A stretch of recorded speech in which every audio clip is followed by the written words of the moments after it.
Sabahınız xeyir olsun dostlar, gününüz aydın olsun, hər birinizi xoş gördük Sağlam Səhərdə. Yeri gəlmişkən, Sağlam Səhərin sponsoru Paşa Sığortadır. Hər səhər olduğu kimi bu səhərdə 93 FM-dəsiniz, amma bugün fərqli bir səhərdir. Çünki mikrofon qarşısında bugün həyecanımız 2 qatdır. Bugün bizim 2 illik bərabərliyimizin təmənnası, sevginin və sizə xidmət etdiyimiz, belə deyək ki, o şərəfli 2 ilin bayramıdır. Çünki bugün Sağlam Radionun tam 2 yaşı tamam olur. Və bu özəl günü kiminlə qeyd edirik? Əlbəttə ki, efirimizin 2 illik tarixinə öz intrikləri, enerjiləri və möhtəşəm söhbətləri ilə imza atmış dinləyicilərimizin ən çox sevdiyi, mən deyərdim ki, hətta vizit kartı olan qonaqlarımızla 2 nömrəli Klinik Psixiatriya Klinikasının baş həkimi Leyla Bəşirova bizimlədir və elə 2 nömrəli Klinik Psixiatriya Klinikasının klinik psixoloqu, psixoterapevt Rövşən Nəcəfov bizimlədir. Sabahınız xeyir olsun Leyla xanım, xoş gəlmisiniz. Sabahınız xeyir, xoş gördük. İlk öncə Sağlam Radionu 2 yaş münasibəti ilə təbrik eləmək istəyirəm ürəkdən. Təşəkkür edirəm və bu 2 illikdə sizin də payınız var Leyla xanım. Sizə də minnətdarıq. Rövşən bəy, siz də xoş gəlmisiniz. Sabahınız xeyir olsun. Xoş gününüz olsun. Deyirəm ki, yorulmayaq. Heç birimiz yorulmayaq. Mən də 2 illik münasibəti ilə birinci növbədə izləyiciləri, daha sonra isə əmək keçən hər kəsi təbrik edirəm. Leyla xanım, xoş gördük sizi. Çox təşəkkür edirəm, minnətdaram həm Rövşən bəy sizə, həm Leyla xanım sizə. Yeri gəlmişkən dostlar, bizim WhatsApp nömrəmiz 055 93 490 93-dür. 2 qonağımız bir aradadır və sizin də bizim qonaqlarımıza vermək istədiyiniz suallarınız varsa yazıb göndərə bilərsiniz. Bəli, biz bugün xəstəliklərdən, ümumiyyətlə nasazlıqlardan, narahatlıqlardan danışmayacaq. Qonaqlarımızla bizim 2 illik xatirəmizdən danışacaq. İlk efir həyəcanımızdan danışacaq və sizi də maraqlandıran suallar varsa yazıb göndərə bilərsiniz dostlar. Dünyaca şöhrətli yazıcı Mark Twain deyirdi ki, həyatda ən mühüm 2 gün var. Biri doğulduğun gün, digəri isə niyə doğulduğunu anladığın gün və biz 2 ildir ki, niyə burada olduğumuzu bilirik. Sevgi ilə və təmiz ürəklə xidmət etmək, hər səhər sizin evinizə sağlamlıq bəxş etmək üçün. Odur ki, siz də yazın, suallarınızı göndərin, vaxt itirməyin. Həm Leyla xanım, həm də Rövşən bəy sizin suallarınızı cavablandıracaq. Leyla xanım, gəlin ilk olaraq sizdən başlayaq. Ümumiyyətlə, yəni sahəniz elədir ki, mən bilirəm ki, siz zaman-zaman həm siz, həm Rövşən bəy mediada çıxış edirsiniz, görünürsünüz. Amma radio bu işin biraz belə başqa tərəfində, yəni daha çox siz səsinizlə dinləyiciləri, dediyiniz informasiyanı, burada bir görüntü yoxdur, bir yazı yoxdur ki, dəfələrlə onu bir izləyici oxusun. Səsinizlə dinləyiciləri cəlb edirsiniz və onları yönəldirsiniz, yaxşı mənada. İlk efirə çıxmaq, radio efirinə çıxmaq təklifi gələndə reaksiyanız necə olmuşdu? İlk təklif gələndə əlbəttə ki, çox həyəcanlı idim. Hətta sizə deyim ki, mənim ilk radio efirim sizin radiodan başladı. Nə gözəl. Bəli. Düşərli oldu mu? Düşərli oldu, bəli. Çox təkliflər oldu daha sonra. Amma ilk həyəcan əlbəttə ki, heç vaxt yaddan çıxmaz. Çox həyəcanlı idim və bir qədər indi psixiatr olmağıma baxmayaraq biz də insanlıqda sosial fobiyam var idi əlbəttə.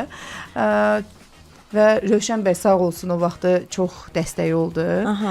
Bəli, psixoterapiya üsulları ilə kömək elədi. Yəni ilk addımı ata bildim və daha sonra o həyəcan getdikcə hər efirdən efirə azalırdı. İndi də ki çox şükür, yəni artıq o həyəcanı yaşamırıq. Bəli. Yaxşı mənada artıq məncə həm Leyla xanımın, həm də Rövşən bəyin bir komfort zonasıdır radio.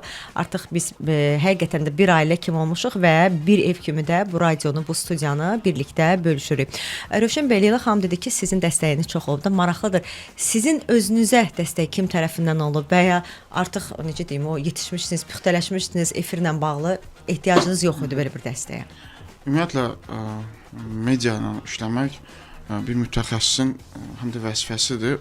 Xüsusən də psixi sağlamlıq mütəxəssisi. Biz bunu dəfələrlə Leyla xanımla müzakirə etdik ki, bizim əsas işlərimizdən də biri psixoloji maarifləndirmədir. Bunun üçün də biz istər radio vasitəsilə, istər digər media vasitələri ilə insanlara öz mesajlarımızı çatdırmalıyıq. Mən xatırlamıram, ümumiyyətlə bu media ilə bağlı həyəcanımı nə vaxt aşmışam.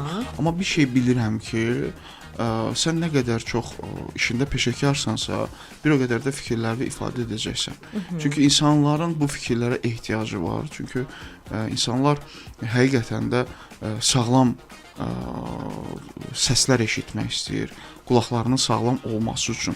Bu günlərim deyək ki, biz danışmasaq, başqaları danışacaq. Hansı ki, başqalarının da danışdıqları elmə söykənməyəcək, başqa şeylərə söykənəcək. Və biz çalışmalıyıq ki, insanların həyatlarına bir cümlə ilə də olsa müsbət və perspektivli fikirlər inşa edək, hansı ki o fikirlər onların gələcəyini formalaşdıracaq. Təbii ki, bugün bəlkə də bizi dinləyən mütəxəssislər var ki, mediadan qaçırlar, müxtəlif stereotiplər mövcuddur ki, yaxşı mütəxəssissənsə ehtiyac yoxdur sənin hər hansı bir reklamına. Ümumiyyətlə media reklam deyil. Media sənin sözünün sənədidir, fikirlərinin ortaya çıxmasıdır və paralelində də özünü inşa etməyindir. Yəni biz danışaraq da öyrənirik. Bəzən elə bir fikir mübadiləsi gedir ki, biz media ilə bunu mübahisələndirəndə orada yaxşı nəticələr olur. Yəni media problem deyil. Media gələcək üçün ən yaxşı inşa ediləcək bir cəmiyyətin sağlam formalaşması üçün çox vacib meyardır və radioda bir klassikadır, hansı ki, həqiqətən də insanlar bəzən eşitdiklərinə inanırlar və güvənirlər. Biz də onların qulaqlarını incitməməliyik. Təşəkkür edirəm Rövşən bəy. Və çox doğru dediniz. Mən də hər zaman deyirəm ki, mediada ümumiyyətlə sosial media olsun, medianın özündə, yəni bu sahəyə aid olmayan insanların açıqlamalarını çox görürük və siz demiş artıq bunlar heç bir elmə, fakta əsaslanmır və hər zaman da tərəfdarıyam ki, qoyun elə sahənin bilikləri, qoyun həkimlər olsun mediada, qoyun psixoloqlar olsun, psixoterapevtlər olsun mediada. Ümumiyyətlə Leyla xanım, media platformaları çoxdur. Biz bayaq da danışdıq. Yəni zaman-zaman yəqin ki, sizin də açıqlamalarınız olur, müəyyən saytlar olsun, qəzet olsun, yazılı media olsun. Amma radio hər zaman bir balaca fərqli bir yer tutur da. Sırf radio efirini siz digər medialardan özünüz üçün nə ilə ayıra bilərsiniz? Niyə fərqlidir? Fərqlidir çünki müraciət edən insanlar, biz onları belə deyək də görmürük. Onların baxışlarını tutmaq olmur və verilən suala cavab verəndə, yəni qarşında oturan insanın görmədən o cavabı verirsən. Biraz o çətinlik əlbəttə ki yaradır. Amma ki yenə də Rövşən bəy də demişkən, yəni media əslində kütlə ilə mütəxəssislər arasında olan bir vasitədir, ünsiyyət üçün bir vasitədir. Bizim çatdırmaq istədiyimiz fikirləri kömək eləyir çatdırmağa kütləyə. Müraciət edən pasiyent bir nəfər gəlir, 2 nəfər gəlir, gün ərzində olsun 10-15 nəfər gəlir. Lakin media vasitəsilə biz artıq kütləyə öz fikirlərimizi çatdıra bilirik. Rövşən bəy, sizin üçün nə ilə fərqlidir radio efiri? Mən ümumiyyətlə düşüncə olaraq klassik insanam və ənənəvi medianı çox tərəfdarıyam. Daha bəyənirsən. Bəli, nəinki müasir medianı. Düzdür, yəni medianın deyir köhnəsi təzəsi olmur. Önəmli olan orada ötürdüyüm fikirlərdir. Leyla xanım da qeyd elədiyi kimi biz bəzən pasiyentlərlə məhz sizin vasitəsilə danışırıq. Bəlkə də heç onun bizim yanımıza gəlməyə ehtiyacı yoxdur. O elə bizim fikirlərimizlə öz həyatında nələrsə bir düzənə soxa bilər. Yəni və öz həyatında müsbət qərarlar verə bilər. Şərt deyil ki, o mütləq dərman atmalıdır. Bəli. Və yaxud da mütləq hər hansı bir psixoterapiya metodu almalıdır. Bəzən də bir yaxşı fikir, emosiyalardır da yəni. Bəli, biz məsələn siz emosiyanı görmürük də, amma sən o qədər yaxşı peşəkar fikir ifadə eləməlisən ki, şəxs sənin mimikavı görmədən, öz mimikasını ifadə etmədən sənin o fikirləri ilə öz həyatında bir qərar tuta bilsin. Önəmli olan budur. Keçə bilsin onlara. Bu önəmli olan məqamlardan biridir. Əgər siz də dostlar bu 2 il ərzində bizi istər avtomobilinizdə, evinizdə, iş yerinizdə dinləmisinizsə, bugün bizim ad günümüzdə öz təbrikinizi yaza bilərsiniz və ya qonaqlarımıza maraqlı suallarınızı ünvanlaya bilərsiniz. WhatsApp nömrəmiz çox asandır. 055 93 490 93 bizim WhatsApp nömrəmizdir. Odur ki, vaxt itirmədən siz də bizim efirimizə qoşulun. Suallarınızı həm Leyla xanıma yazıb ünvanlaya bilərsiniz, həm də Rövşən bəyə. Qısa bir fasiləmiz fasiləmiz olacaq, amma fasilədən öncə Sağlam Şəhər rubrikamız var, birlikdə dinləyəcəyik. 2 ildir Sağlam Həyatın səsi sizinlədir. Sağlam Radio, sağlam seçim, sağlam həyat. Sağlam Radio. Sağlam həyat tərzi təkcə düzgün qidalanma deyil, təmiz hava, yaşıllıqlar, rahat piyada yolları və təhlükəsiz şəhər mühiti də sağlamlığımızın vacib hissəsidir. 2026-cı il şəhərsalma və memarlıq ili. Səhiyyə Nazirliyi çağırış edir. Sağlam şəhər, sağlam həyat. Sağlam Radioda sağlam xəbər. Yeni doğulmuşlarda qan qrupları necə təyin olunur? Qan köçürmə prosesi müasir tibbdə sanki bir xilaskardır və onun təhlükəsizliyi dəqiq diaqnostikadan asılıdır. Sağlam Radionun qonağı olan həkim laborant Mələk Babayeva bildirib ki, xüsusilə ana ilə döl arasında qan qrupu uyğunsuzluğu körpədə ağır hemolitik xəstəliyə səbəb ola bilər. Məhz bu riski sıfıra endirmək üçün doğuşdan dərhal sonra xüsusi laborator testlər, birbaşa qruplama aparılır. Çünki körpələrdə immun sistemi tam formalaşmadığından bu diaqnostika böyüklərdən fərqlənir. Mütəxəssis əlavə edib ki, ehtiyata rəğmən körpənin həm qan qrupu, həm də rezus faktoru 3-6 aydan sonra mütləq təkrar yoxlanılmalıdır, çünki anticismlər orqanizmdə məhz bu dövrdə tam inkişaf edir. Kitab oxumaq sadəcə hobbi deyil, həm də nevroloji məşqdir. Bilirsinizmi, mütaliə etmək beynimizi gənc saxlayan ən güclü vasitələrdən biridir. Amerikalı həkimlərin qənaətinə görə maraqlı bir kitaba qərq olmaq beyində yeni neyron əlaqələri yaradır. Yaddaşı gücləndirir və yaşlanma ilə bağlı zehni zəifləmə riskini minimuma endirir. Üstəlik sakit bir mühitdə cəmi bir neçə dəqiqə mütaliə etmək ürək döyüntülərini normallaşdıraraq stresi bədəndən dərhal uzaqlaşdırır. Axşamlar kitab oxumaq isə yuxu keyfiyyətini artırmaqla bərabər emosional zəkamızı da zənginləşdirir. Kitablar sözün əsl mənasında ruhumuzun və bədənimizin təbii şəfa mənbəyidir. Yayın isti günlərində sağlamlığımızı necə qoruyaq? Yayın günəşi və enerjisi bizə D vitamini bəxş etsə də, yüksək temperatur orqanizmimizi xeyli yorur. Müasir araşdırmalara görə bu mövsümdə gümrah qalmağın ən birinci və mütləq şərti bədənin su balansını qorumaqdır. Təmiz su ilə yanaşı rəngarəng yay meyvə tərəvəzləri hüceyrələrimizi daxildən yeniləyir. Mütəxəssislər xəbərdarlıq edirlər ki, isti havalarda idman və uzun gəzintiləri günəşin ən qızman saatlarında deyil, məhz səhərin erkən sərinliyində və ya axşamüstü planlaşdırmaq bədəni lüzumsuz gərginlikdən xilas edir. Sağlam səhər, sağlamlığa aparan yol xəritəniz. Sağlam səhər.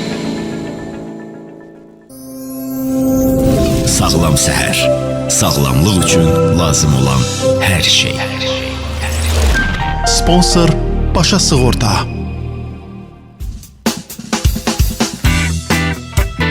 Yenidən 93 FM-də eşidilik və fasilədən öncə Leyla xanım ilk dəfə mikrofon qarşısına keçəndə nə hiss etdiyini, Rövşən bəy isə ilk efir düşüncələrindən, xatirələrindən danışdı. Bəs siz bizim dalğanı ilk dəfə necə oldu kəşf etdiniz dostlar?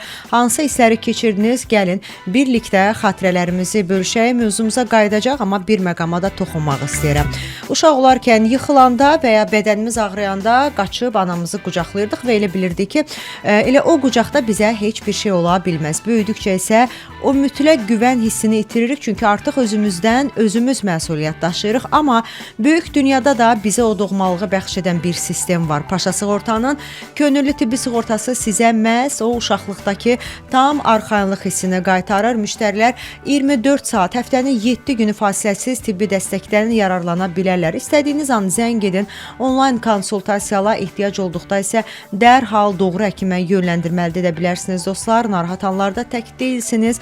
Sadəcə ulduz 7000 nömrəsi hər zaman yanınızdadır. Bunu da qeyd edim. Efirimiz davam edir. Siz də bizim efirimizə qoşulub suallarınızı ünvanlaya bilərsiniz. Olduqca maraqlı xatirələri bölüşdüyümüz bir efirdir və siz də 055 93 490 93 bizim WhatsApp nömrəmizdir. Leyla xanım, əslində ilk efirdəki belə deyim, həyəcandan, məsuliyyətdən danışırıq da, konkret olaraq xatırladığınız bir məqam varmı ki, ilk efirdə sizi ən çox həyəcanlandıran məqam oldu? İlk efirdə ən çox həyəcanlandıran məqam o idi ki, mən məktəbi və ali təhsili rus dilində oxuduğuma görə bir qədər rus sözlərini istifadə etməyimdən narahat idim və insan danışanda özü onu belə deyək də hiss eləmir.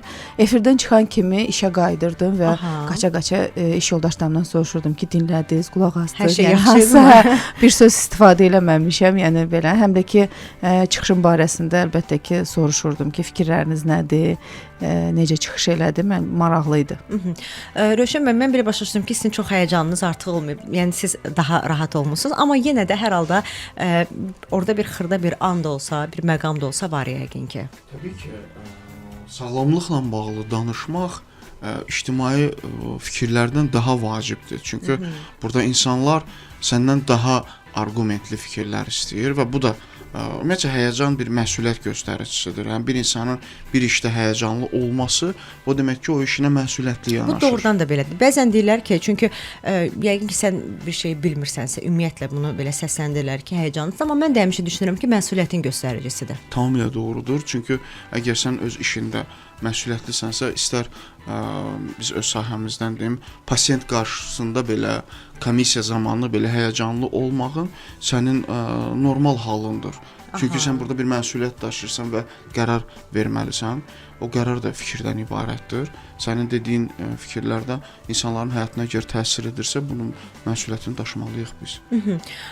Canlı efirin ümumiyyətlə ən maraqlı tərəflərindən biri dinləyicilərlə birbaşa ünsiyyətdir Leyla xanım və bəzən də elə suallar gəlir ki, uzun müddət yadda qalır. Çox maraqlıdır ki, dinləyicilərdən gələn bu şərtdə eləyən ilk efirdə, sonraki efirlərimizdə hansı sual sizin yaddaşınızda daha çox qalıb? Efirə dəvət alanda tez-tez ailədə psixoloji mühitlə bağlı mövzulara dəvət alıram. Doğrudan da dərslikdənmi deyim, yoxsa xoşbəxtlikdənmi deyim? Bizim Leyla xanımla müzakirələrimiz adətən ailə münasibətlərindən bağlı olur. Artıq biz də onun sayəsində kifayət qədər ustalaşmışıq. Bəli. Və bir dəfə bir dinləyici bir sual verdi. Qaynanaların müdaxiləsi ilə bağlı və bir sual idi ki, qaynanaları necə zərərləşdirmək olar? Xatırladım. Zərərsizləşdirmək olar. Zərərləşdirmək. Ümid edirəm ki, həmin dinləyicinin qaynanası bizim efiri dinləmirdi ki, söhbətin ondan getdiyini. Ümid edirik, bəli. Anlasın. Sizin üçün hansı məqamdır Rövşən bəy sizə? Səhv etmirəmsə, biz motivasiyadan danışırdıq elə sizinlə. Orada insanların əsas verilən sualda məqam bu idi ki, biz özümüzü necə yaxşı hiss edə bilərik. Mənim cavabım da bu idi ki, sənin bəzən yaxşı hiss etməyə ehtiyacın yoxdur. Şərt deyil ki, davamlı olaraq sən yaxşı olmalısan. Belə bir bilirsiniz, bizə bunu doğrudan da mən də xatırladım o məqamı, sizə o sualın verildiyini. Cəmiyyət olaraqmı deyim, ümumiyyətlə belə insanlıq tarixindəmi deyim, hər zaman bizə köklənən bir şey var da. Yəni sən özünü niyə pis hiss eləməlisən, yaxşı olmalısan. Amma mən də tam o düşüncəyə o qədər də açıq deyiləm. Yəni necə sən sualının cavabı mütləq yaxşıyam olmamalıdır. Yəni insanlar bu rasionallığa keçməlidir. Məsələn, biz emosional bir cəmiyyəti, təbii ki, bunun müsbət tərəfləri var, çox gözəl tərəfləri var, amma mən həmişə pasiyentlara deyirəm ki, sənin emosional fikirlərin mənə qədərdir. Məndən sonra artıq rasional düşünəcəksən. Deyir ki, məsələn, sevmək də olmazmı? Deyirəm, olmaz. Artıq sən emosional olaraq öz həyatında qərarları özünə mane olacaq qədər verirsən. Yəni, Rövşən bəy, siz daha konkretsizmi həyatda? Rövşən bəyin çıxışlarından həmişə əslində çox xoşuma gəlir və bir balaca bəlkə pasientə yanaşmasında sərtliyi görünür, amma elə bil ki, doğmalıqdan yaranan bir sərtlikdir, qarşındakını düşünərək yaranan. Mən ümumiyyətlə seans prosesində çox yaxşı mizahçıyam. Bəzən o qədər onu ərkiyana ifadə edirəm ki, yox, mən sənə bunu icazə vermirəm. Görün, belə diqqətlə gözümün içinə baxır ki, bu sanki özünü bir pedaqoq kimi görür. Bu siz özüm rasional olmasam, mən qarşı tərəfə rasionallığı verə bilməyəcəm. Çünki nə olursa olsun, insanın ədalət axtarışı reallıqdan kənar ola bilməz. Biz nə olursa olsun, ədaləti reallığın içində axtarmalıyıq. Əgər sənin ambisiyaların olması çox gözəldir, amma resursların o ambisiyalara cavab vermirsə, bu demək ki, sənin gözləntilərin reallığın çərçivəsinə sığışmayacaq. Nə baş verəcək? Depressiv hal başlayacaq. Və sən özünü bədbəxt hiss eləyəcəksən. Kimsə də özünü bədbəxt hiss eləyəndə deyirəm, mən real bədbəxtləri görmüşəm. Biz dedik ki bu gün 2 yaşımızdan danışacağıq, amma da oradan da söhbət bəzən elə gəlib maraqlı məqamlara çıxır ki, insan psixologiyasından danışmadan olmaz. Bəlkə dostlar sizin də radioda canlı efirə çıxmaq bir xəyalınız olub və ya bəlkə bu gün qonaqlarımız Leyla xanım və ya Rövşən bəyə 2 illik efir fəaliyyətində onların sizə verdiyi bir məsləhətlər olub, yazıb göndərə bilərsiniz. Yer gəlmişkən bu gün qonaqlarımız Səhiyyə Nazirliyi 2 nömrəli Klinik Psixiatriya Xəstəxanasının klinik psixoloqu psixoterapevt Rövşən Nəcəfov və eyni zamanda Səhiyyə Nazirliyi 2 saylı Klinik Psixiatriya Xəstəxanasının baş həkimi Leyla Bəşirovadır. 055 93 490 93 bizim WhatsApp nömrəmizdir. Siz də suallarınızı yazıb bizim WhatsApp nömrəmizə göndərə bilərsiniz. Çox qısa bir fasiləmiz olacaq. Fasilədən dərhal sonra yenidən efirdə olacaq. Bugün Sağlam Radio 2 yaşını qeyd edir. 2 ildir musiqi, informasiya və sağlam həyat tərzi bir ünvanda, bir dalğada. Eyni dərman vasitəsi müxtəlif apteklərdə niyə fərqli qiymətə satılır? Dövlət qeydiyyatına alınmış dərman vasitələrinin qiymətlərinin tənzimlənməsi və həmin qiymətlərə nəzarətin həyata keçirilməsi qaydasının təsdiq edilməsi haqqında Azərbaycan Respublikasının Nazirlər Kabinetinin 3 iyul 2015-ci il tarixli 209 nömrəli qərarı ilə dərman vasitələrinin satışında qiymət intizamına, o cümlədən dərman vasitələrinin qiymətlərinin bu qaydaya uyğun olaraq göstərilməsinə nəzarət Azərbaycan Respublikasının İqtisadiyyat Nazirliyinin səlahiyyətlərinə aiddir. Bəzən müraciətdə qeyd olunan vasitənin dərman vasitəsi deyil, bioloji fəallığa malik qida əlavəsi olması müəyyənləşir. Bioloji fəallığa malik qida əlavələrinin qiymətləri qanunvericiliyə görə tənzimlənmir. Bazar iqtisadiyyatına uyğun olaraq sərbəst müəyyənləşir. Bugün Sağlam Radio 2 yaşını qeyd edir. 2 ildir musiqi, informasiya və sağlam həyat tərzi bir ünvanda, bir dalğada. Sağlam səhər. Sağlamlıq üçün lazım olan hər şey. Sponsor Başa Sığorta. Sağlam səhərin sponsoru Paşa Sığortadır dostlar və gözəl bir musiqi fasiləsindən sonra həm Leyla xanımla, həm də Rövşən bəylə səmimi radio söhbətimizə davam edirik. 055 93 490 93 bizim WhatsApp nömrəmizdir. Siz də suallarınızı yazıb göndərə bilərsiniz. Bugün ümumiyyətlə informasiya bolluğu içində yaşayırıq. Əlimizi hara atsaq artıq informasiyadır.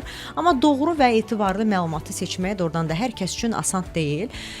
Leyla xanım, bir də mən bunu belə deyim də, insanlar olaraq ayıram ki, bir kateqoriya insanlar var ki, onlar oxuduğu hər şeyi sorğuluyurlar. Məsələn, mən özümü o kateqoriyaya aid edirəm. Amma bir kateqoriyada insanlar var ki, mediada nə varsa, sosial mediada nə varsa, şəbəkədə bunu filan kəs dedi və yaxud da sosial mediada dedi. Radio vasitəsilə insanlara tibbi məlumat çatdırmağın bu istiqamətdə əhəmiyyəti nədən ibarətdir sizcə? Çox əhəmiyyətli rol var radionun bu istiqamətdə. Çünki xüsusən də sizi qeyd edəcəm. Sizin vasitənizlə cəmiyyətə çatdırmaq olur ki, mütəxəssis seçimləri düzgün olsun. Daha sonra sağlamlıqlarına lazım olan diqqəti yetirə bilsinlər. Yəni bir çox belə deyək də vətəndaşlarımız müraciətləri düzgün olmur. Yəni düzgün mütəxəssis seçimi olmur. Belə deyək, mütəxəssisə müraciət etmirlər. Naşı həkimlərə, naşı o zaman belə deyək də, problemli, bu bəzən biz istifadə edirik ki, insan problemini bilir və A nöqtəsindən yola çıxır, amma yolunu azır, yəni çaşır. Əlbəttə, və siz radio vasitəsilə biz düzgün yol seçməyə olaraq köməklik eləyə bilirik. Siz necə düşünürsünüz Rövşən bəy? Ümumiyyətlə, insanlar mütəxəssis seçimində sorğulamaqları çox yaxşı bir şeydir. Çünki sosial media dövründə hər kəs danışır. Və hər kəs danışanda insan istər-istəməz qərarlarında düzgün yol tapmaya bilər. Çünki manipulyasiyalar var, bəli. Ümumiyyətlə şübhəyə düşməsi çox yaxşıdır. Yəni o elmin açarıdır şübhə.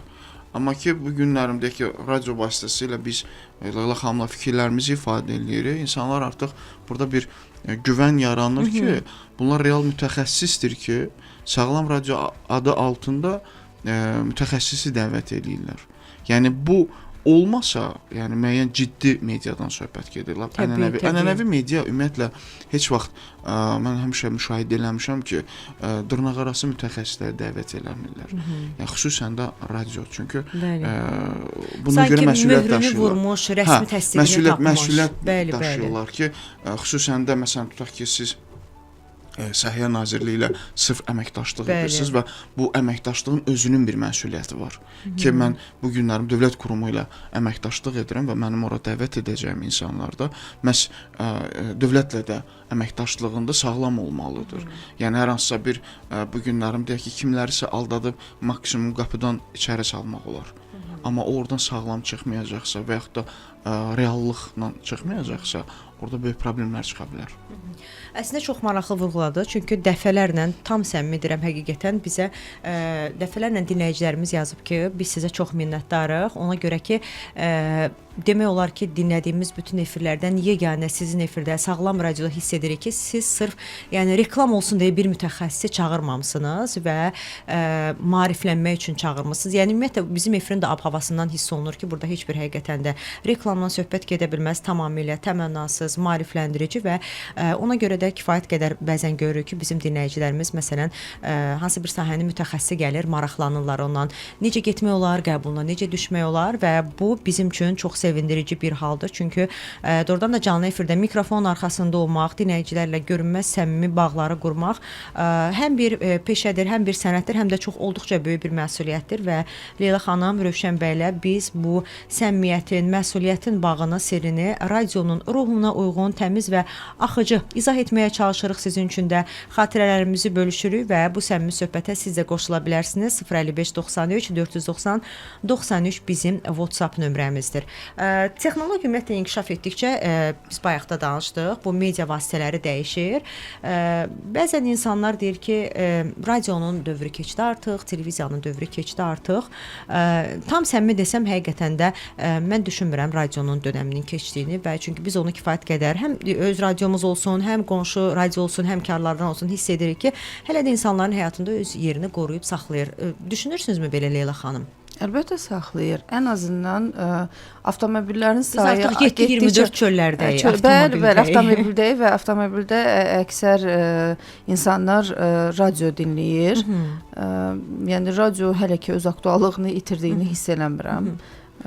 Doğru, bəzən bizdən həqiqətən soruşurlar, indi kənarda tanışlar olsun, ya kimsə, doğrudan da sizə kimsə zəng eləyir, doğrudan da kimsə SMS yazır. Mən hər zaman çox səmimi olaraq deyirəm ki, bu ünvanımız, bu da nömrəmiz. Nə vaxt istəyirsiniz gəlin, bizim zənglərimizə də baxın, WhatsApp mesajlarımıza da baxıb görə bilərsiniz ki, həqiqətən də dinləyiciləri qulaq asır, özlərinə lazım olan informasiyanı götürə bilirlər. Zaten texnologiya inkişaf etdikcə hər dəfə belə bir məqalələr yayımlanır ki, X bir sahə artıq sıradan çıxır, nə bilim, hər hansısa bir qurum fəaliyyətini dayandıracaq. Bilirsiniz, bunlar hər zaman olacaq. Bunun özü bir təbliğat metodlarıdır. Heç bir nəsnə, heç bir anlayış insan faktorunu aradan qaldıra bilməz. Nə vaxt ki, o vaxt radio sıradan çıxar ki, insan artıq qulaqsız olar. Yəni bizim eşitmək ehtiyacımız var. Ona görə də ənənəvi media nə qədər çox deyək ki, sosial media bumu olsa belə, televiziya, radio və qəzetin əvəzini verə bilməz. Heç vaxt verə bilməz. Çünki məsələn adi ən belə klassik mediamız qəzetdir. Bəli.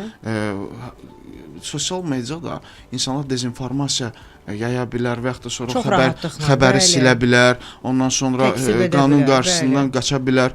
Amma qəzet elədi ki, bu çap olundusa, bunun məsuliyyətini artıq hər kəs daşıyır.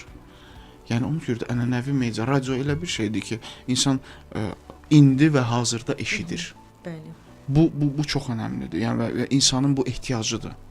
Ona görə də bəzən insanlar, məsələn biz orada çox eşidirik informasiyanı. Məsələn, güvəndiyi müəyyən bir mənbələr var da, deyirəm rəsmi olmadan, ola bilər bəlkə 10 adam danışır, bəlkə doğrudan da o məlumat 1 saat sonra təsdiqini tapacaq, amma mən təsdiqini tapandan sonra ona inanacağam. Belə bir məsələdir. Yazın dostlar, zamanımız çox sürətlə keçir. Qısa bir fasiləmiz olacaq, sağlam xəbərlərimiz olacaq, ardınca gözəl bir mahnı fasiləmiz olacaq. Siz də suallarınızı yazın. Bu fasilədə düşünün. Leyla xanıma, Rövşən bəy ünvanlamaq istədiyiniz suallarınız varsa və ya sadəcə təbrikiniz varsa hər birini yazıb göndərə bilərsiniz bizim WhatsApp nömrəmizə. Sağlam radioda sağlam xəbər.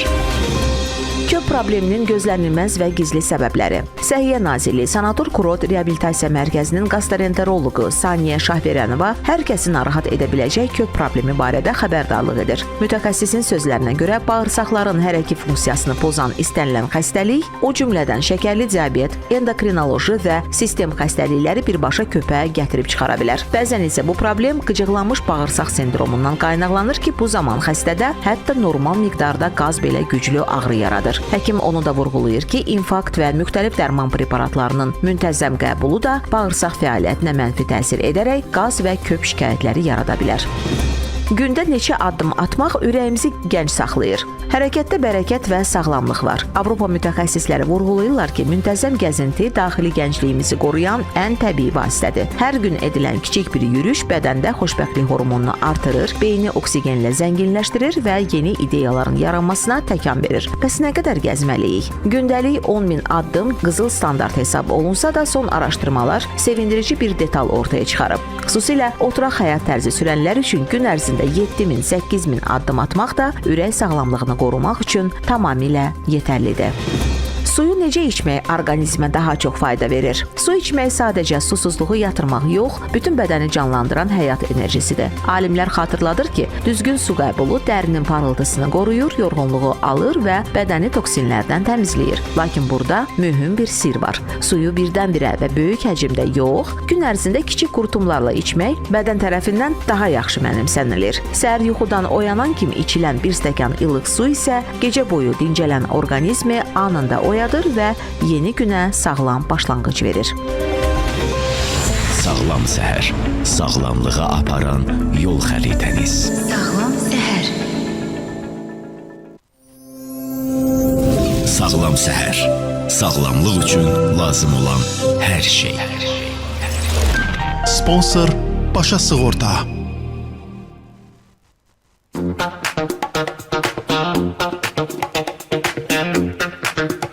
93 FM-də eşidilirik və bugün Sağlam Radionun 2 yaşıdır. Bu 2 yaşımızda çox dəyərli qonaqlarımız var. Səhiyyə Nazirliyi 2 saylı klinik psixiatriya xəstəxanasının baş həkimi Leyla Bəşirova bizim qonağımızdır və elə həmin müəssisənin klinik psixoloqu, psixoterapevt Rövşən Nəcafov bizimlə birlikdədir. Siz də qonaqlarımıza vermək istədiyiniz suallarınız varsa hər birini yazıb bizə göndərə bilərsiniz. Müasir biznes dünyasında hər şey bircə saniyədə dəyişir. Bunu hər birimiz bilirik. Amma bəzi ofislərdə hələ də köhnə idarəetmə metodlarıdır. Qovluqlar, kağızlar, itən tibbi arayışlar da xaos yaradır. HR menecerlərin qiymətli vaxtı bu sənədləşmələrə gedir.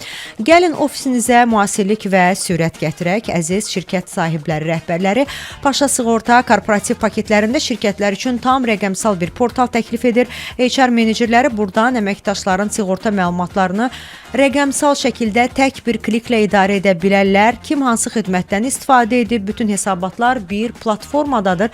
Həm asan, həm də effektiv şirkətiniz üçün tibbi sığortanı Paşa Sığortadan alın və prosesi rəqəmsallaşdırın. Əlaqə üçün 010 239 79 37 bizim WhatsApp nömrəmizdir. Daha doğrusu Paşa Sığortanın əlaqə nömrəsidir. Bizim WhatsApp nömrəmiz isə 055 93 490 93 bizim WhatsApp nömrəmizdir. Siz də suallarınızı yazıb göndərə bilərsiniz. Bugün canlı yayımda Leyla xanımla və Rövşən bəylə biz 2 illik tarixçəmizdən, 2 illik xatirəmizdən və danışırıq bütün səmimiyyəti ilə. Odur ki, siz də qoşulun bizim efirimizə, suallarınızı yazın, göndərin.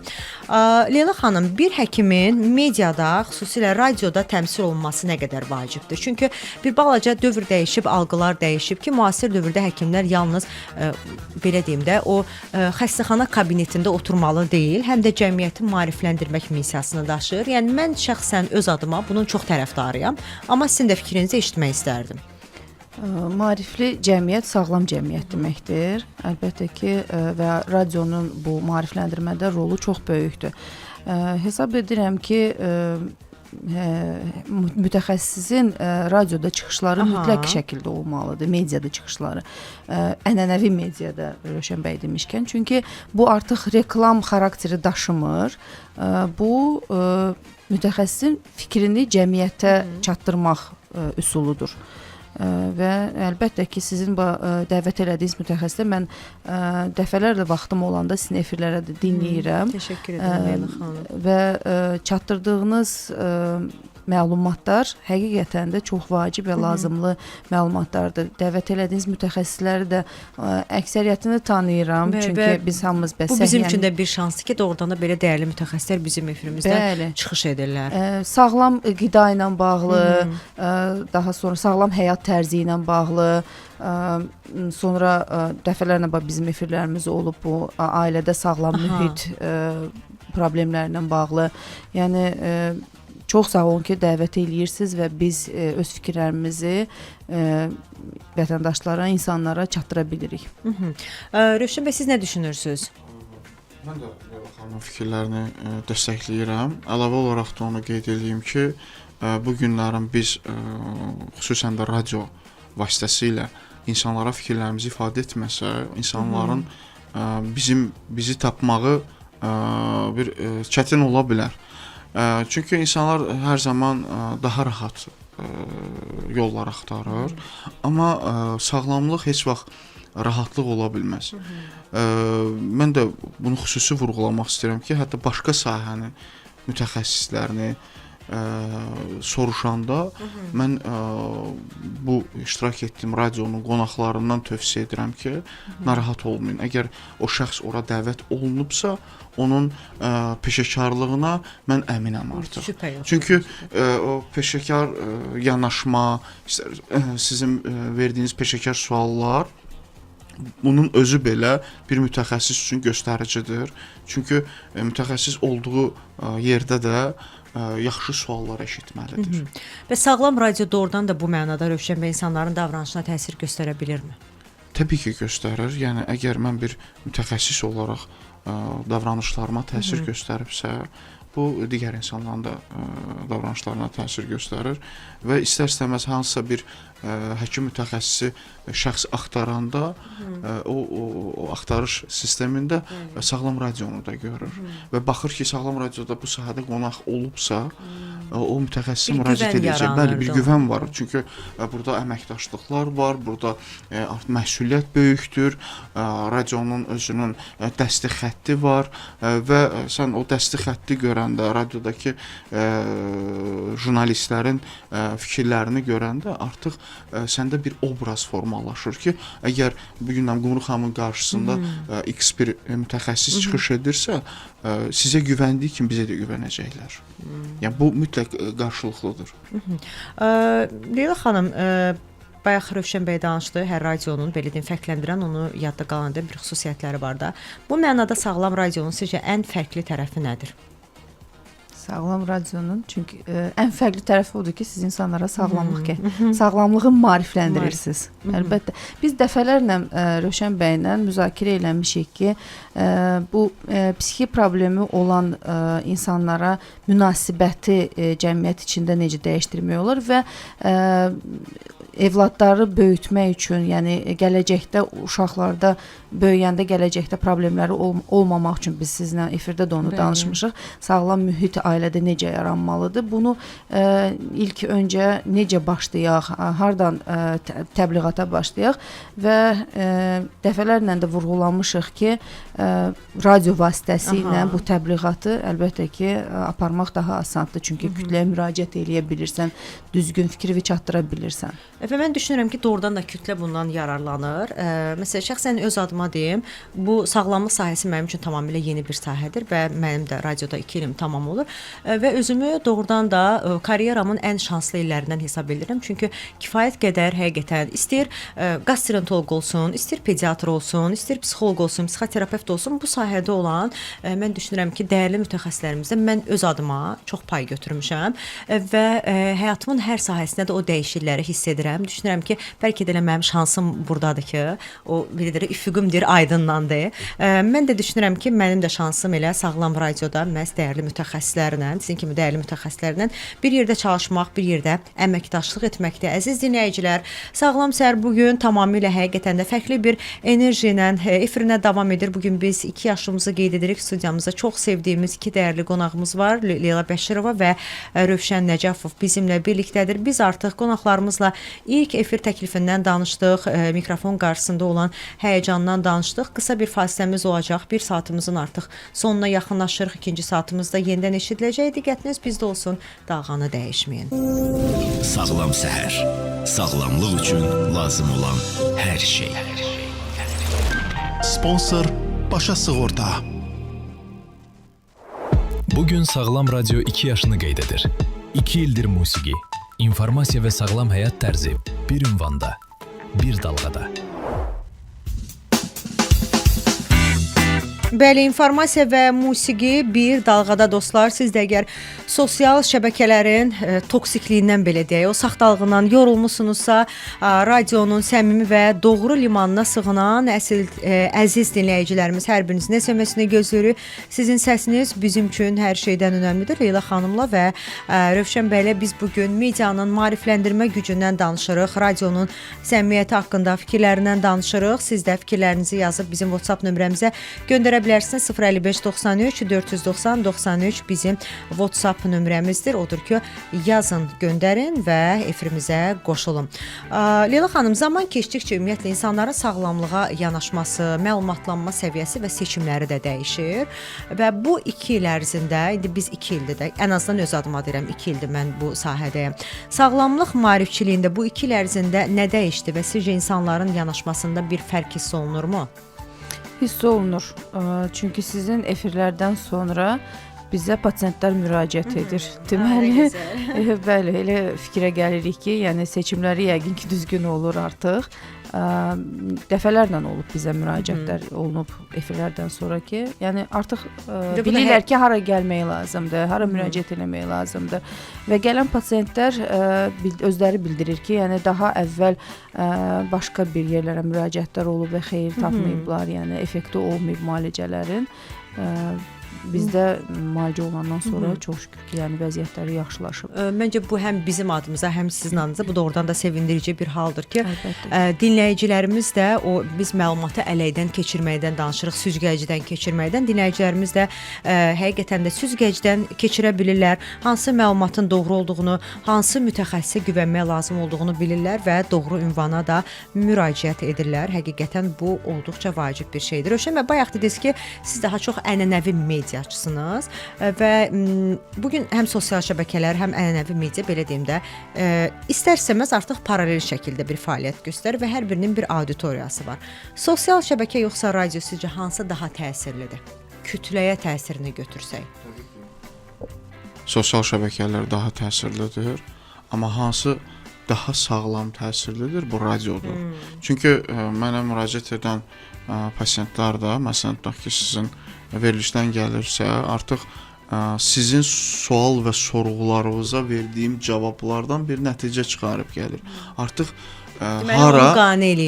hara gəldiyini və kimin yanına gəldiyini bilir. Məsələn, biz hər hansısa bir kitabı oxuyanda mən hər zaman bunu xüsusi vurğulayıram ki, müəllifini araşdır. Onun yaşadığı dövrü araşdır, onun yazdıqlarını o zaman daha yaxşı başa düşəcəksən. Əgər bu günlərim bir jurnalist məni suallar ünvanlayırsa, sorğulayırsa və mən bunun cavabında özümü ifadə edə bilirəmsə, bu deməkdir ki, artıq o güvənib gələcək mənim yanıma. Məsələ də budur. Bu gün Sağlam Radionun bayaq da xüsusi vurğuladınız ki, özəlliyi, ona bir şərh edim ki, Sağlam Radioda şou yoxdur. Kimsə dırnaqarası təqdim olunmur, kimsə gəl səni bir günə sağaldaq. Kiminsə taleyi üzərindən, bəli, kiminsə emosional zəifliyi üzərindən hər hansısa bir korporativ addımlar atılmır. Önəmli olan budur. Ya insanlar zaten mən həmişə deyirəm ki, axır əvvəl gedib həqiqi mütəxəssisin qapısını döyəcəklər. Yəni sən çox qapı gəzə bilərsən. Bəli. Düzdür, arzu olunan odur ki, daha tez müraciət etsinlər və öz problemləri üzərinə preventiv addımlar atsınlar. Yəni bu şəxs təkcə hüquqi bir addım deyil. Bu da həm də sənin özünün həyat və yanaşmandır. Bunun üçün də mütləq Sağlam Radionun ola bilsin ki, canlı efirini izləyə bilməsinlər, amma Sağlam Radioda artıq özünü adaptasiya edib sosial mediaya ki, buradakı video formatda qoyulur YouTube platformasına, oradan da izləyə bilərlər. Və bu bir material olaraq internetdə qalır. Yəni biz o materialı bir sabahlarım insanlar istəsə bir dərslik kimi də istifadə edə bilərlər özlərində. Təşəkkür edirəm Rövşən bəy. Dostlar, siz də yazın. 055 93 490 93 bizim WhatsApp nömrəmizdir. Yazın, göndərin suallarınızı və bir daha qeyd edim. Bugün Sağlam Radionun 2 yaşıdır və 2 ildir ki, artıq biz birlikdəyik.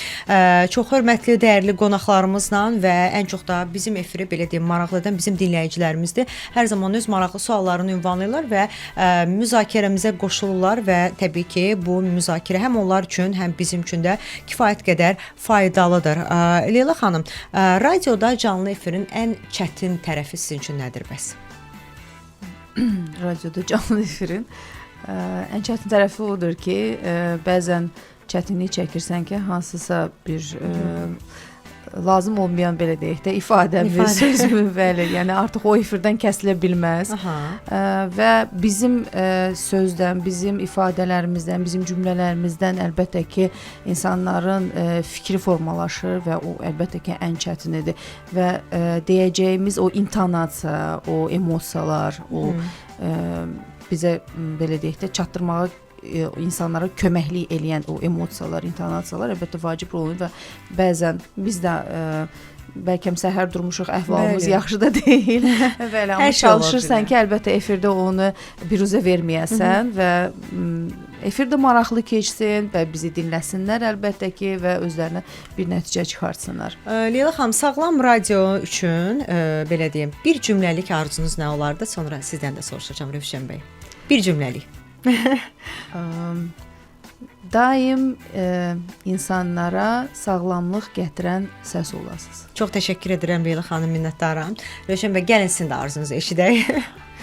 Dinləyicilərin qulaqları, sizin də sözləriniz yorulmasın. Bəh-bəh. Çox təşəkkür edirəm, minnətdaram Rövşən bəy və Leyla xanıma sual ünvanlamışdım. İstərdim o suala da qayıdaq ki, radioda sizin üçün ən çətin də, belə deyim də, sizin üçün nədir? Ən böyük çətinliyi radioda canlı efirin? Mən şəxs olaraq rasional insan olduğum üçün bəzən emosional verilən suallara da çox rasional cavab verirəm.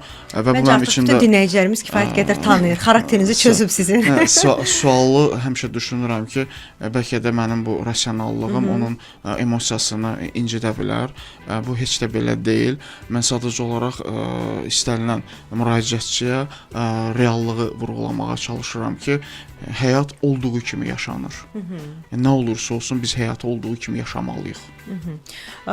Dinləyicilər, bayaq mən vurğuladım ki, Leyla xanım, dinləyicilər bizim müzakirəmizdə daima aktiv iştirak edirlər və bu mövzuya toxunacağam. İndi fikir verirəm ki, bizim reklamların zamanıdır, fasilənin zamanıdır. Çünki bizim qonaqlarımızın həm Leyla xanımın, həm də Rövşən bəyin dinləyicilərimizə demək istədikləri də var. Odur ki, sizin də diqqətiniz 93 FM-də olsun. Birazdan biz bu suala da aydınlıq gətirəcək. Ona görə siz də dalğanı dəyişməyin, diqqətiniz bizdə olsun və qulaq asın, görün bugün Leyla xanım və Rövşən bəy sizə nəyi tövsiyə edəcəklər. Sağlam səhər. Sağlamlıq üçün lazım olan hər şey. Sponsor Başa Sığorta. 2 il birlikdə, 2 il sağlam dalğada. Sağlam Radio 93 FM. Söhbət Sağlam Radionun səmiyyətindən gedirsə, Sağlam Radionun 2 yaşından gedirsə, zamanı necə keçdiyini biz artıq unuduruq. Qonaqlarımızın hər ikisi həm Leyla xanım, həm Rövşən bəy medianın insanların maariflənməsindəki rolundan elə gözəl danışırlar ki, həqiqətən də radionun gücünə insan biraz daha heyran olur. Siz də suallarınızı yazın, göndərin. Sizi maraqlandıran nə məqamlar varsa hər birini soruşa bilərsiniz. Bugün peşəkar qonaqlar bizim studiyamızdadır. Həm özünüzlə bağlı suallarınız varsa, həm təbrikləriniz varsa və ya efir həyəcanı ilə bağlı qonaqlarımızın nə soruşmaq istəyirsinizsə dostlar, hər birini yazıb göndərə bilərsiniz. Elə dinləyicilərimizin bir neçəsinin sualları var. Kifayət qədər də maraqlı suallardır. Mən birazdan sualları səsləndirəcəm. Həm Leyla xanım üçün, həm də Rövşən bəy üçün. Məşhur Fight Club filmində isə Edward Nortonun canlandırdığı qəhrəman evində qəfil bir qaz partlayışı verir. Yəqin ki, çoxunuz izləmisiniz bu filmi və onun illərlə böyük zövqlə yığdığı hər şey bircə saniyədə yox olur. Hər şeyi nəzarətdə saxladığını düşünürdü, amma qəfil riskləri hesaba qatmamışdı. Amma Nortonun qəhrəmanından fərqli olaraq bizim əlimizdə bir sığorta düyməsi var. Evdən çıxanda, səfərə gedəndə ağlınızın evdə qalmaması, o qəfil qısa qapanma və ya su sızması qorxusunu yaşamamaq üçün Paşa Sığortanın ev sığortası var. Evi risk altında qoyub getməyin dostlar, çünki həyat filmlərdəki kimi dramatik bitmək məcburiyyətində deyil. Sığorta ilə, Paşa Sığorta ilə 150 min manata qədər təminatla sığortalayın, gözünüz arxada qalmasın. Ulduz 7000 nömrəsini yığın, Paşa Sığortanın rəsmi saytından da əldə edə bilərsiniz, müraciət edə bilərsiniz və ya Paşa Sığortanın rəsmi Instagram səhifəsinə də bununla bağlı müraciət edə bilərsiniz. Efrimizə isə qaldığımız yerdən davam edirik. Biz mövzumuza qayıdacağıq Leyla xanım və bir dinləyicimiz bizə 2587 nömrəli dinləyicimiz sual ünvanlayıb. Mən istərdim o sualı səsləndirək. Sabahınız xeyir olsun. Leyla xanım və Rövşən bəyə də salamlayırıq. 2 nömrəli tibb kollecindən müraciət edir dinləyicimiz bizə və belə bir sual yazır. Əgər tələbənin psixoloji durumunun pisləşməsini biz hiss ediriksə, yəqin tələbə dostlarına söhbət gedirsə, amma onun valideynə bildiriş ediriksə, bu onu qəbul etmir. Çox gec vəziyyətdə də, belə deyim, ən son anda, son nöqtədə bunu qəbul edir. Necə vaxtında müdaxilə üçün başa salınmalıdır? Yəqin ki, söhbət həmin tələbənin valideynindən, ailə üzvlərindən gedir ki, onu necə başa salmaqdan. Leyla xanım, gəlin sizin fikrinizi alaq, daha sonra Rövşən bəy sizin fikrinizi eşidəcəyik. Həmin təhsil müəssisəsində fəaliyyət göstərən psixoloq yəqin ki var. Və ilk öncə əgər valideyn artıq eşitmirsə, valideyndən əvvəl də psixoloqa müraciət etməkləri məsləhət. Tələbələr birinci psixoloqa müraciət etsinlər. Tələbələr müəllimə, müəllim psixoloqa, psixoloq dəvət edir həmin o tələbəni, onu ilə söhbətlər aparır, müayinə eləyir və ehtiyac varsa artıq valideynlərini yəqin ki bura təhsil müəssisəsinə dəvət edib onlarla da söhbətlər aparır və artıq psixoloqluq deyilsə məsələ, nəsə daha ciddi bir problem varsa mütəxəssisə müraciət etməyini məsləhət görməlidirlər. Rövşən bəy, siz nə düşünürsünüz? Mən də Leyla xanım düşünürəm və mütləq ki prosesdə psixoloq iştirak olmalıdır. Yəni bu bir həmyaşıdın valideynə deyəcəyi fikir deyil. Ola bilsin ki, hər hansısa bir hadisə baş verir və valideyn bütün narahatçılığı həmin hadisəyə bağlayır. Amma bizi dinləyən valideynlərə xüsusi vurğulamaq istədiyim bir məqam var ki, biz bunu dəfələrlə komissiyalarda da, konsiliumlarda da, müzakirələrdə də Leyla xanımla bu qənaətə gəlmişik və bu həqiqətdir ki, psixi xəstəliklər artıq çağırılmamış qonaqlardır. Ona görə də bunun adını xarakter qoyub örtbasdır etmək olmaz. Bir də o məsələ var da, biz xoşlayırıq ümumiyyətlə hər məqamda. İndi mövzumuz bu dinləyicimizin yazısına əlaqəli deyildi. Hər şeyi xarakterə bağlamaq, amma bayaq da dedik ki, dinləyicilərimiz bizim efrimizin əsas qəhrəmanlarından biridir və elə bugünkü müraciətində də biz bunu hiss etdik və onların reaksiyası da hər zaman önəmlidir. Ümumilikdə dinləyicilərə nə demək istərdiniz Leyla xanım? Ümumilikdə dinləyicilərə demək istəyirəm ki, Sağlam Radio tez-tez dinləsinlər. Və özlərinə lazım olan? Bəli, özlərinə lazım olan informasiyanı, düzgün informasiyanı, əsas odur. Bəli, bu radiodan əldə edə bilərlər. Rövşən bəy, sizin fikirləriniz nədir? Yəni o rasional çıxışlarınızda nəyi tövsiyə edirsiniz? Əslində təkcə bu verilişi deyil, bundan əvvəlki qonaqları da, digər sahənin mütəxəssislərini də öz rahat ağıllı mobil cihazlarına endirib yolda, ictimai nəqliyyatda dinləyə bilərlər. Davamlı olaraq öz sağlamlıqlarına bağlı yaranan sualları zaten jurnalistlərimiz elə sizin timsalınızda verirsiniz. O sualların cavablarını elə dinləyərək əldə edə bilərlər. Və mən dinləyicilərə demək istəyirəm ki, istənilən mütəxəssisə müraciət edəndə mütləq onu araşdırın.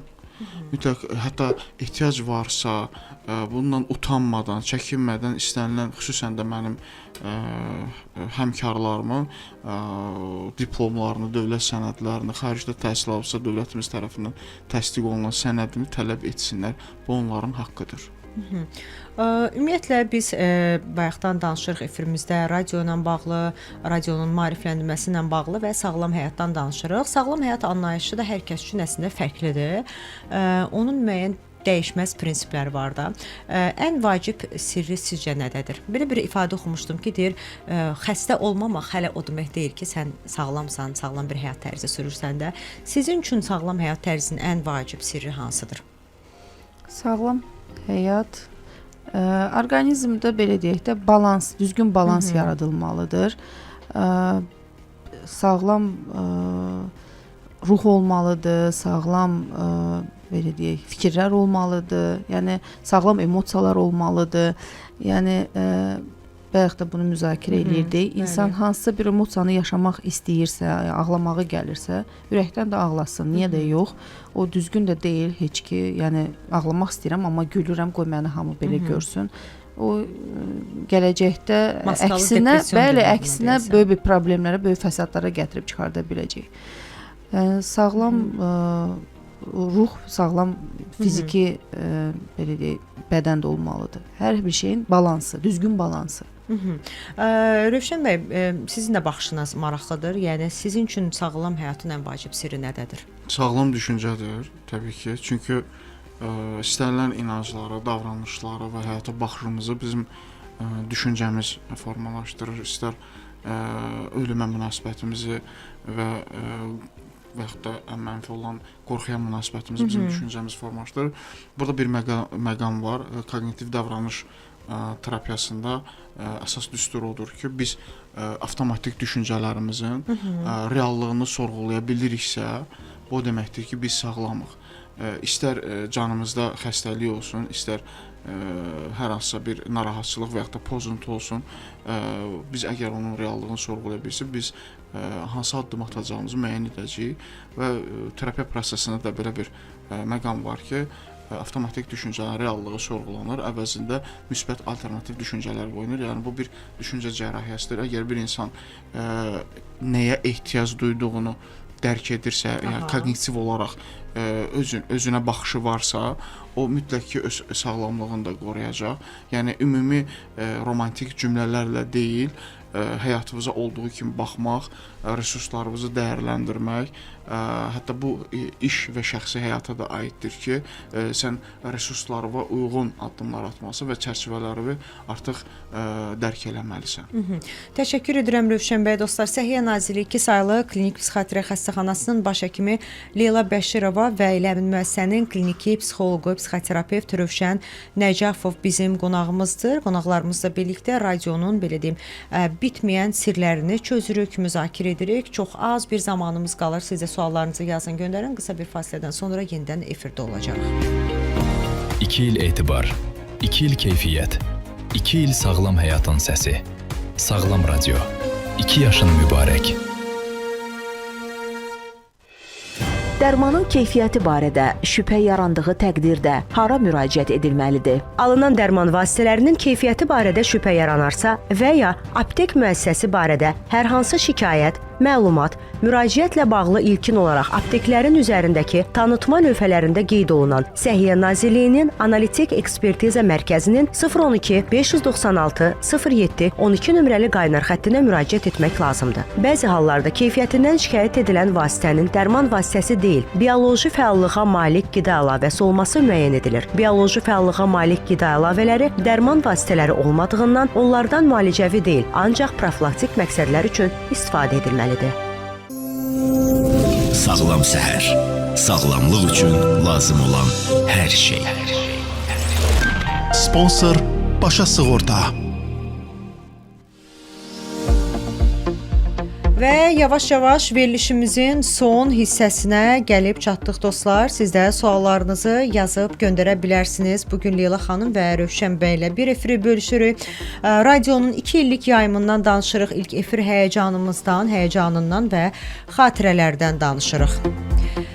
Bir məqama da toxunmaq istəyirəm. Remarkın Zəfər Tağı romanını yəqin ki, çoxunuz oxumusunuz dostlar. Qəhrəmanlar bir ölkədən digərinə keçəndə, səfərə çıxanda həmişə böyük bir qorxu və qeyri-müəyyənlik içində olurdular.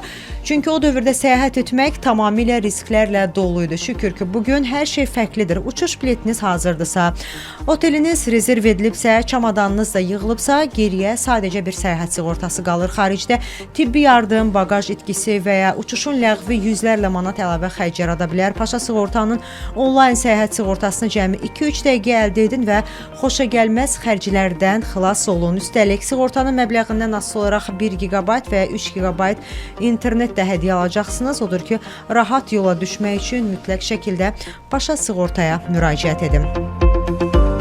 Sağlam səhərsə 2 yaşında da canlı efirinə davam edir dostlar. 055 93 490 93 bizim WhatsApp nömrəmizdir və son olaraq sizin də suallarınız varsa yazıb göndərə bilərsiniz.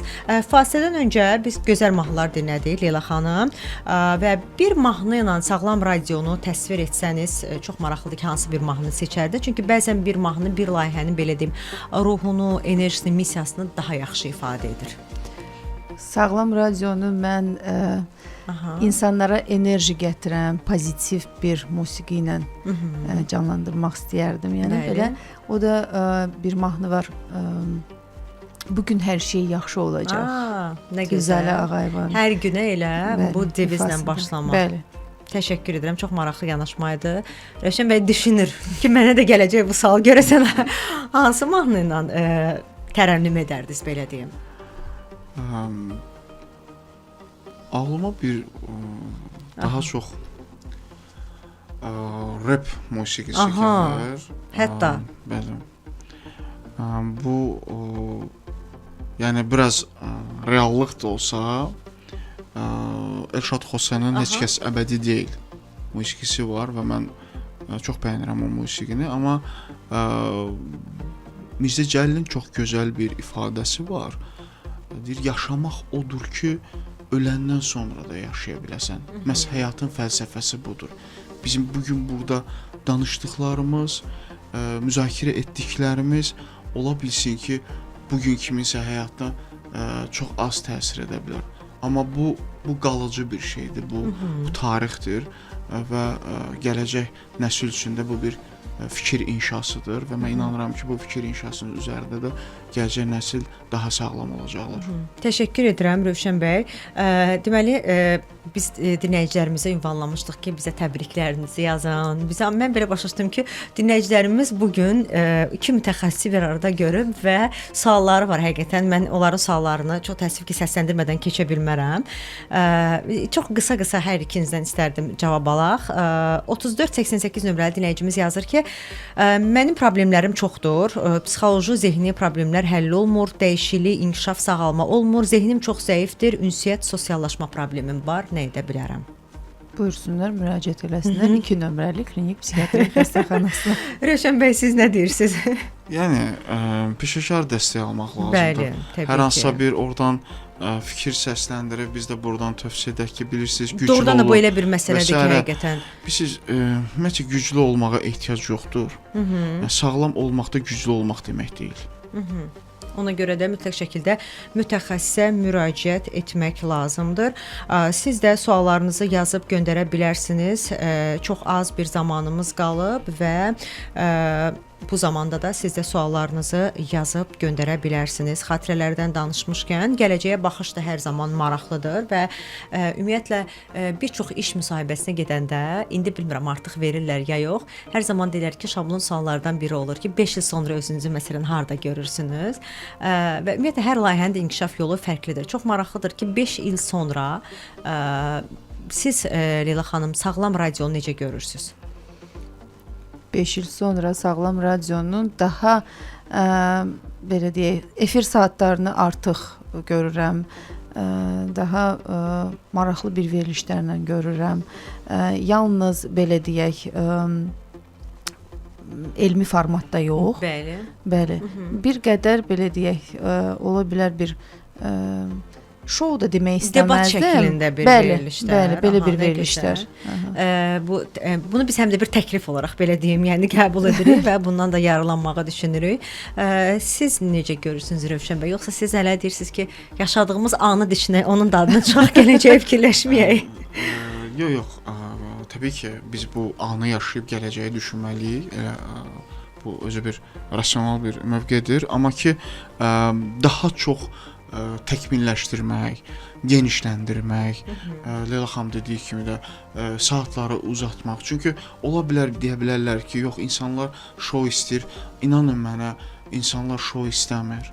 İnsanlar reallığı istəyir, insanlar həqiqəti eşitmək istəyir, insanlar peşəkar fikirlər eşitmək istəyir və bunun üçün də bugün istər sosial medianın və rəqəmsal dünyanın verdiyi imkanlarla bir adaptasiya edib daha geniş müstəvidə veriliş etmək. Hətta belə bir şey indi ağlıma gəldi. Məsələn, insanların kütləvi olduğu yerdə şəffaf şüşənin içində açıq formada müzakirələr etmək və ətrafda dinləyən insanların birbaşa gəlib canlı yayında suallarını ünvanlamaq. İnanın mənə, sağlam mütəxəssislər, sağlam fikirlər olan mühitdə heç vaxt konflikt olmaz. Çünki insanlar əgər həqiqətən nəsə öyrənmək istəyirlərsə, öyrənəcəklər. Amma insan görəndə ki, bu veriliş şou xarakterlidir, mən də gedim orada özümü göstərim və sosial platformalarda bir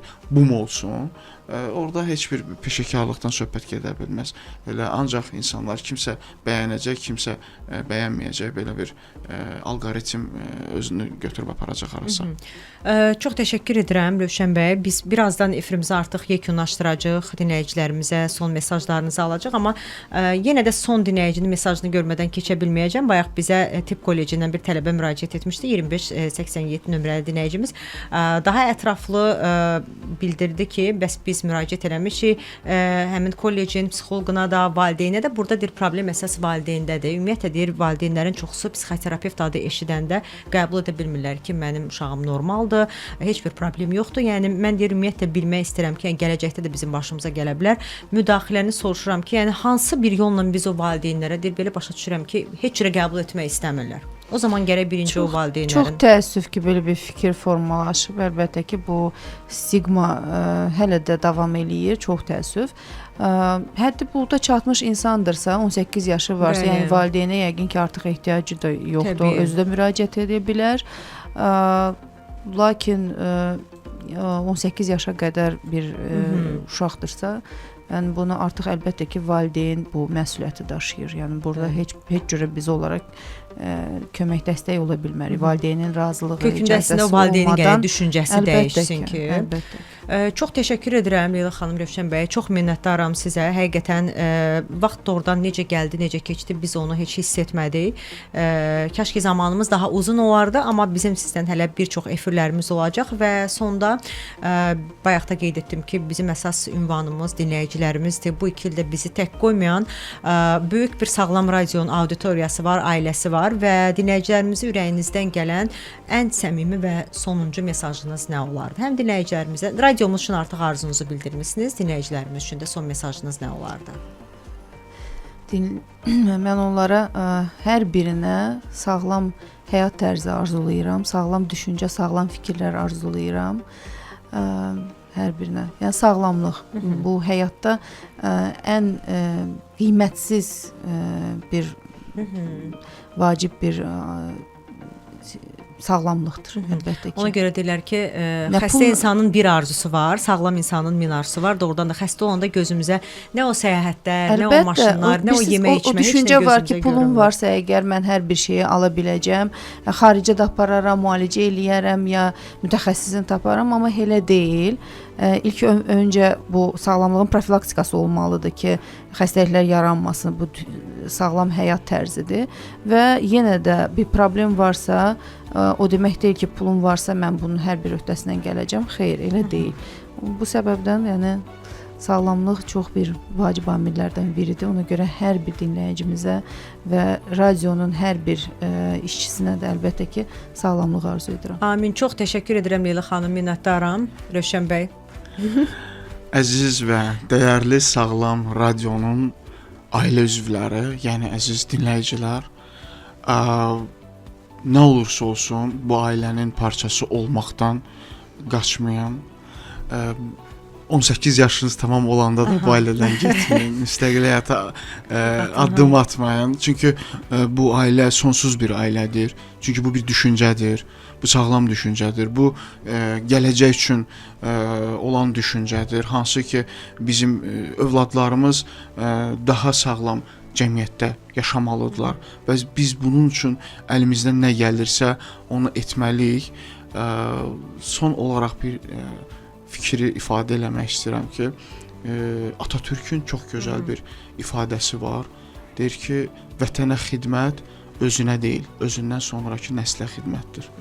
Və biz bu inancı əlimizdə tutaraq gələcək üçün etməli olduğumuz hər şey etməliyik və unutmayın ki, bu məsuliyyət daşının altına əlinizi qoyun. Əliniz əzilsə belə. Çox təşəkkür edirəm Rövşən bəy, sizə də minnətdaram. Sağlam Səhər bugünlük missiyasını tamamlayır dostlar, amma Sağlam Radionun böyük səyahəti yeni yaşlarında da bütün sürəti ilə davam edəcək. Məşhur yazıcı William Faulkner deyirdi ki, zamanı saxlaya bilməzsiniz, amma səmimi bir xatirə zamanı əbədi edir. Filosof Oşas əlavə edirdi ki, harda səmimiyyət varsa, orada heç bir təmənna yoxdur və təmənnası sevgi ilə dünyadakı ən böyük şəfadır və biz də 2 ildir həqiqətən heç bir təmənna güdmədən Faulknerin dediyi o səmimi xatirələri sizinlə birlikdə yığırıq. Oşonun bəhs etdiyi şəfanı isə hər sabah dalğamız vasitəsilə evinizə ötürüb. Bugün efirimizin ulduzları qonaqlarımız Leyla Bəşirova və Rövşən Nəcəfov da bir daha sübut etdilər ki, elmin səmimiyyətlə birləşdiyi yer elə 93 FM-dir. Hər iki qonağımıza bu dəyərli vaxtı bizə ayırdıqları üçün minnətdaram və Sağlam Radioda bizi tək qoymayan dinləyicilərimizə də təşəkkür edirik dostlar. Biz yeni yaşımıza keçirik, amma hər adımda sizinləyik. Özünüzdən müğayət olun, eşidilərik. Sağlam Radyo, 2 yaşın mübarək, 2 il